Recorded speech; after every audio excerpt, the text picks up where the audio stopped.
Hello, everyone. Jess Stainbrook here with the Invisible Disabilities Association.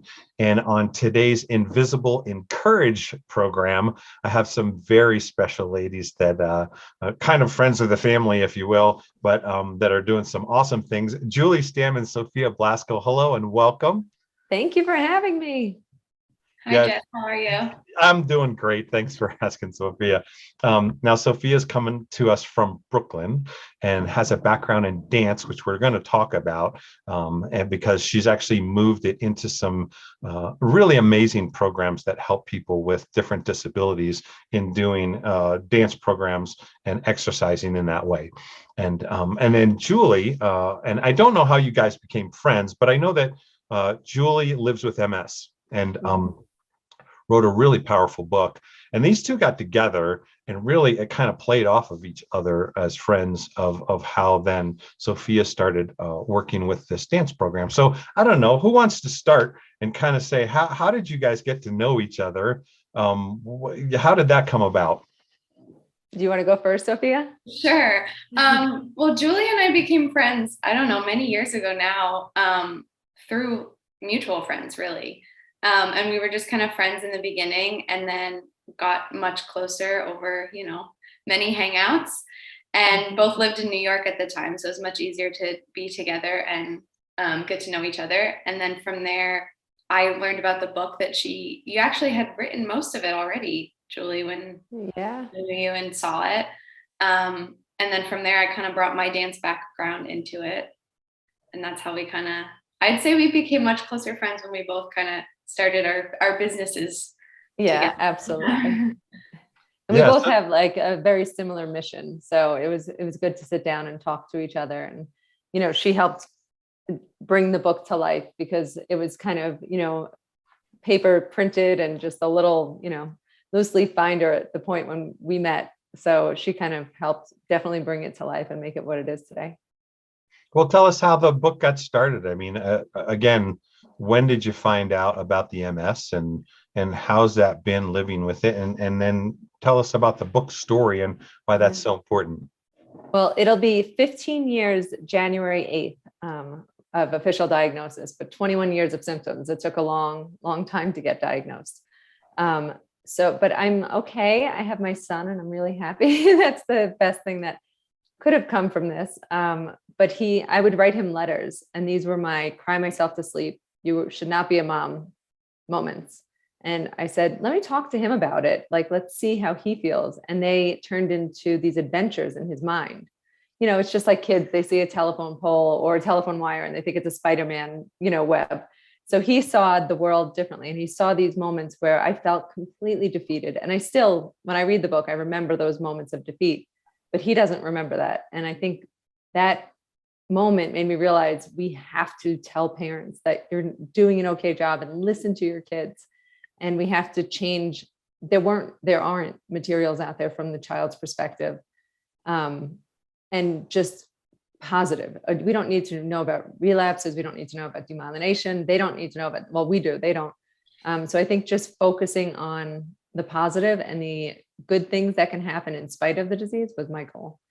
Well, the kids are a lot more resilient than you think, right? Especially, I mean, if you give them the credit of walking through something with you, oh my goodness, they're in it, right? That's right. And I think I was taking that credit away. And then talking to him, I realized, wow, he does deserve that credit. He knows, so he's so much smarter than I am. And I'm 42. It's like, he's an empathetic boy. And I think, living with a mom with a chronic illness, the things that I think are these big barriers, missing one birthday party in his 5.5 years on earth isn't the end of the world to him, but to me it was. And I think that changed when I talked to him. Yeah, for sure. Well, Sofia, tell us a little bit about how'd you get into the dance thing? I mean, we will get to how you guys connected, but bring us through that story a little bit. Yeah. So I've been a dancer most of my life. I danced all through high school and everything. And then I came to New York for college, and I was a dance major in college, and very much went in with the perspective of like coming out and performing professionally. That was the goal. And then I graduated the January before COVID hit, and that changed the whole performing idea. So I graduated, I had a month of like auditioning and taking open classes and going that route. And then the world shut down and I was like, okay. And I did the whole dancing in my kitchen thing for a while. But it brought around this question of like, okay, what do I do now? Like, what do I do with dance if I can't perform it? And I was actually talking to Julie because Julie was a dancer for most of her life as well. And I remember like connecting over that and being like, oh, you were a dancer. I was a dancer. And she was asking me about dancing in my kitchen every day. And I was like, you know, something along the lines of like, we could take dance together, or like when classes open up, why don't we go dance together? And then it brought around this conversation of, well, how accessible, how open are dance classes really? You know, I can walk into a class, even if I haven't danced in 3 years, and I can pay $20 and go to any open studio in New York and feel like I'm welcome there. And that's not the case for everyone. Mm-hmm. And I just remember Googling it. I was like, well, this must exist. Somebody's got to have these dance classes. And they don't exist. And I was like, Julie like opened my eyes. So I was like, wow, this almost the same thing as your book, Julie, with it. There not being a perspective from the children. It's like almost mind blowing that it's not out there. And I was like, well, I can do that. I know enough about dance. Literally been doing it my whole life. So that's kind of where the idea evolved from. That's incredible. I mean, I do have to say, I've seen your classes, Sofia, and we did just launch a new program that we're hoping will take off. That's, twice a month where we get to provide different things like what you're doing, the Dance for People with Disabilities program. And we're really excited about it. So that's really cool. Well, so Julie, tell us a little bit. I think I have the book up and I'll show the cover. I don't want to give it away. I do want people to go online and get it, or wherever things happen, and we can promote that. Yeah, I'm glad to do that. Oh, thanks. That's her. That's the baby. Yeah, it's really cool. So it's called Some Days, A Tale of Love, Ice Cream, and My Mom's Chronic Illness. And I got to say, when I read through it, so I'm an author of children's book series as well. And so I love the way that the concept presents itself. And I think you did a wonderful job of really bringing forward living with MS or any invisible disability that people don't recognize, and how your son or kids and how to interact in that thing. Tell us some more about that. It's pretty great that I've been getting messages. I initially self-published it because I wanted to really just have a copy for Jack, my son. And that's all that mattered to me, as long as he had a copy for his baby box, and that, and then we got so much endorsements from Selma Blair, Montel Williams, Linda Carter, people really recognizing that there was a hole in the market. So then we were excited that I was talking to Sofia about it, and she read it, and she doesn't have a chronic illness, thank God, and she doesn't have children yet. But the fact that she felt moved by it was really exciting to me. And so her cousin works for an illustrator, so she brought my self-published version to her cousin, who brought it to the publisher, who eventually picked it up and re-illustrated and brought it to where it is today. And it's my dream. And I'm working on book 2 now, and I find it really exciting to get feedback, just to see, am I hitting all the right marks? What did I miss? These are my prevalent symptoms, but that doesn't mean, I could be missing a lot. But I'm getting so much feedback from people, across the globe, which is really rewarding and comforting, knowing that, people are using this to tell their children, people that are getting diagnosed during COVID, that I can't even imagine, because I was lucky enough to have only 3 treatment options then. So I didn't have to do all this research, and people that are diagnosed now, it's really hard for them, even, during a pandemic, even just to have that support and the network that we need to create. So. Well, MS is a lot. I mean, it's interesting how many invisible disabilities really mimic or hide symptoms, if you will, that confuse doctors as they're trying to diagnose. I don't know if you went through any of that stuff, or it sounds like there was a 6-year period until you were diagnosed that nobody really knew what was going on. Yeah, that was the hardest part, because I was just deteriorating and not being taken seriously. And just kind of, I was moving, I lived in the UK. So it was kind of, oh, it's relocating to a different country. It's stress, it's this. And it wasn't any of that. I knew something was wrong.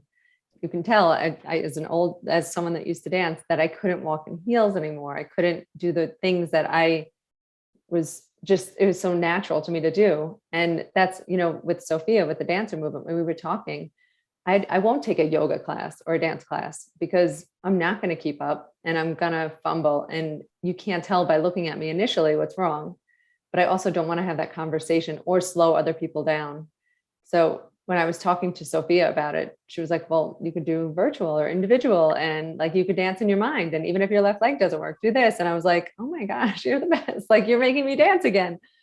So Well, Sofia, let's talk about that some of how did you really take what you saw Julie living with and move that into something to help her and to help others? I mean, talk about that. Yeah, it started, I don't know if you remember this, Julie, the original idea was like very different. I don't even remember what it was, but it's evolved a lot. And really, I wanted to come from the approach of just opening up the dance world to more people. Obviously, dance is very therapeutic, but I'm not educated or trained as a therapist. So I'm coming from kind of a different perspective. But just this idea that like art really is one of the most accessible things in the world, but we make it very inaccessible. And so this idea that I was like, it seems so obvious to me that you can dance even if you don't look like me. Isn't that the point of dance? Even in professional dancers, the point is that we all interpret it differently. It's art. Like, there is no right and wrong answer. So in my mind, I was like, this should be the easiest thing. It should be the most accessible thing. You can't be wrong. You can do it however you want. And so it kind of came from that. And, when I designed my classes and stuff, we have a wide range of different disabilities in all of my classes. But I actually use, the knowledge I have in dance. So like, I find that the more technical dance types are easiest for me to teach, like ballet, because it is so defined, but then you can use that definition to interpret it differently, if that makes sense. So like, we have very set ballet moves, but like a plie is a French word that literally means to bend. So you don't have to do it the same way as me. You don't have to do it how the ballerinas do it in a classical ballet class. So yeah, it kind of came naturally once you break it down and you break down the idea of what you think dance has to be and get rid of it. And I think it's good for the dance world to have that regardless of anything, to open its idea to what dance is. Julie, what was your first response when you did this with Sofia? I wanted to order tap shoes, because I was like, I'm going to start dancing again. I felt like I was going to be a dancer again. And I haven't felt like that in a long time. I actually, random, I have a tattoo of a ballerina that's just a skeleton on my back, because I thought that part of me was dead. And it's just something that every time, I see it or I get a glimpse, it reminds me of who I used to be, but who I can't be. But now every time I see it, I think I'm going to get there again. Like, I'm going to do this. And so my first thought was, I'm buying tap shoes. That's funny. Sofia, what's been the response from other folks that have joined you in this in the program you've created?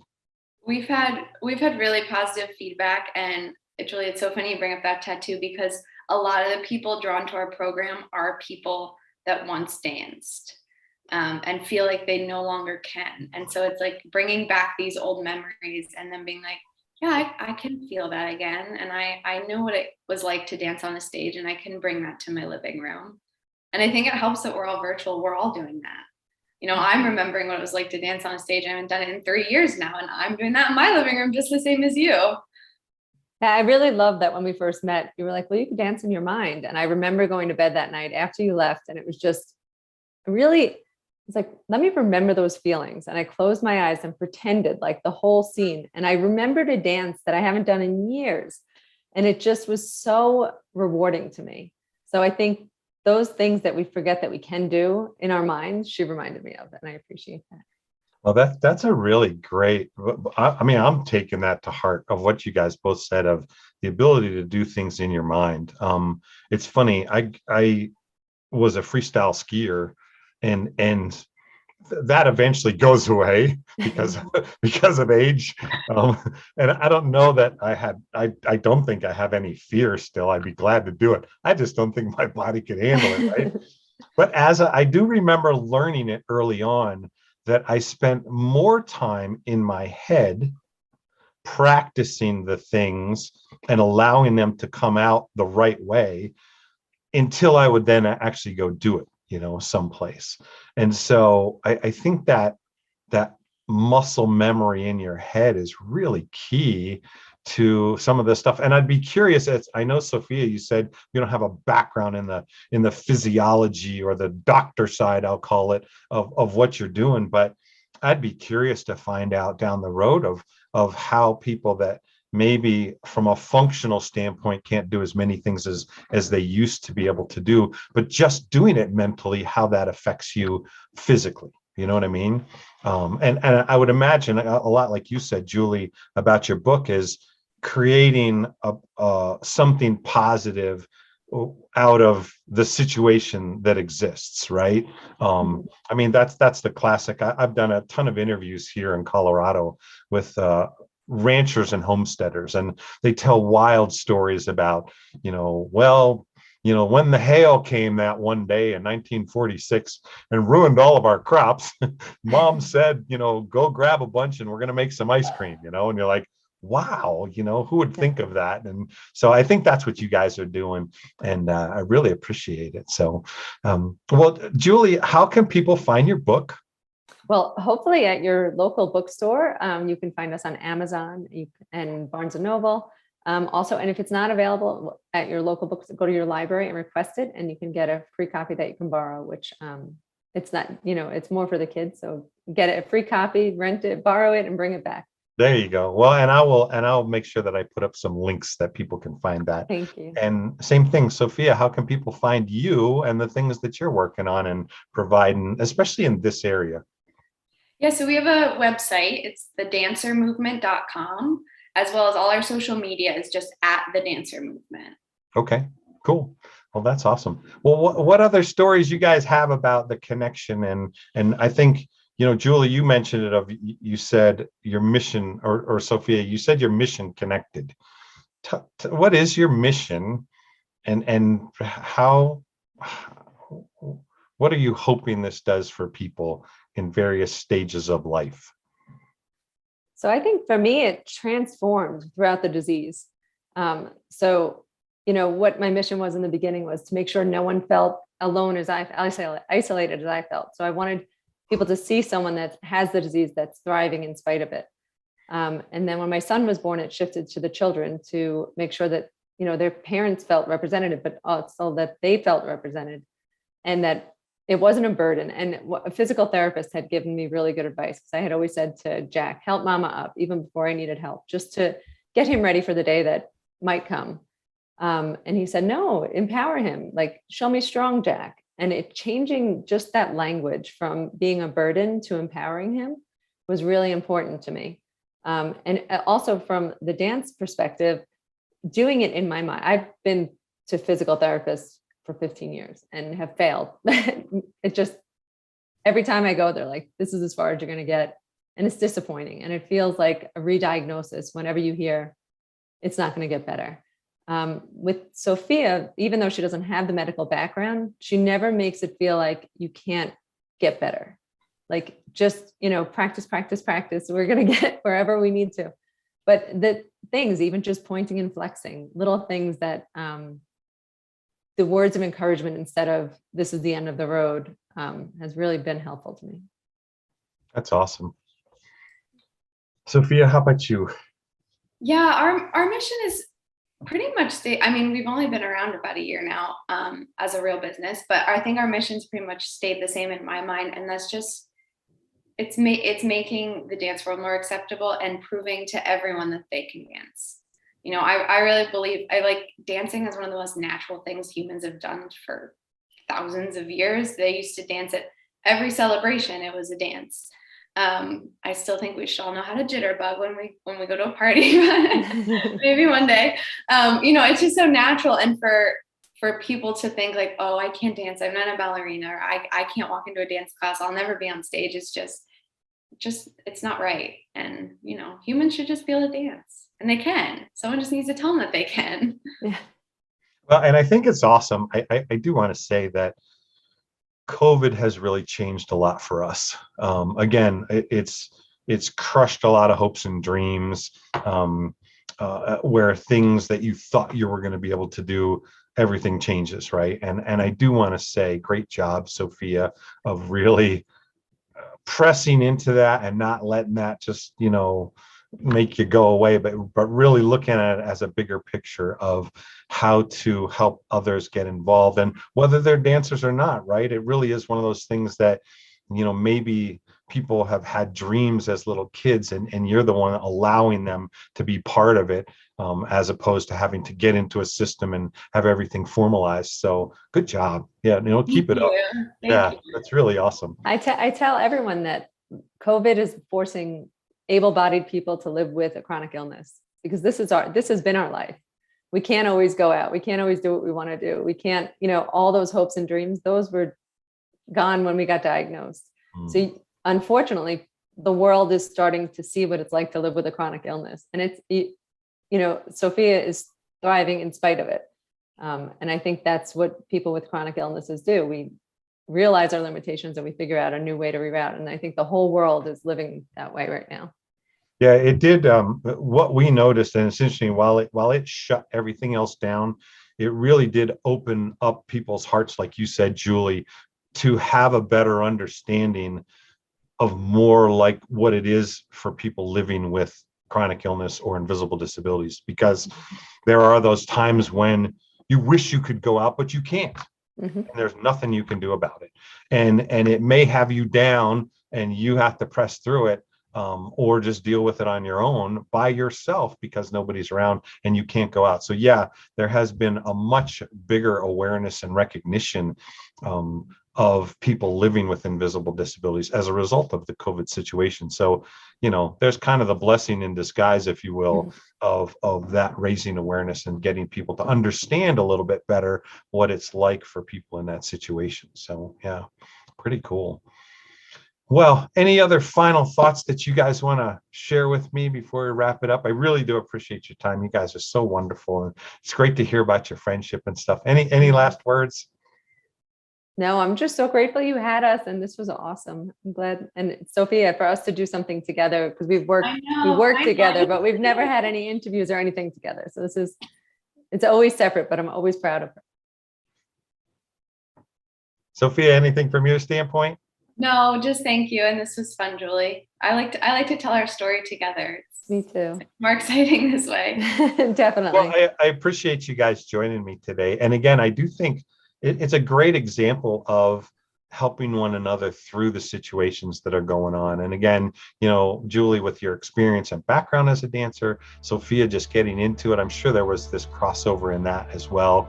And then same thing, kind of the younger generation coming up and passing that baton to say, okay, how do we do this amidst the craziness that's going on? So again, really great job. It's so great to meet you guys.